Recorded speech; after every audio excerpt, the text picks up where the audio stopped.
చాలా మంది అడుగుతారు, ఎందుకంటే సైతాన్ని దేవుడు బంధించేయచ్చు కదా, చంపేయచ్చు కదా, ఇంకా ఎందుకు ఆలోచిస్తున్నాడు అని. ఒక్క నిమిషంలో చంపేయచ్చు, దేవుడు నరకంలో పడేయచ్చు, బిలంలో పెట్టేయచ్చు దాన్ని.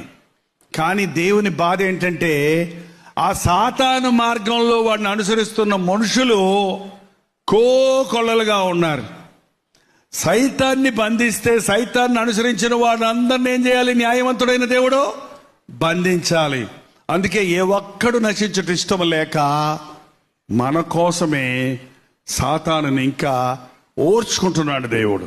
నువ్వు యేసు ప్రభువుని రక్షకుడికి అంగీకరిస్తే, నీ పాపముల కొరకు నీ స్థానంలో చనిపోయిన యేసు ప్రభువుని రక్షకుడికి అంగీకరిస్తే, క్రీస్తు యేసునందు ఉన్న వారికి ఏ శిక్షా విధి లేదు. మన కొరకు నరకానికి వెళ్ళొచ్చిన ప్రభు మనల్ని నరకాన్ని తప్పించడానికి సమర్థుడు.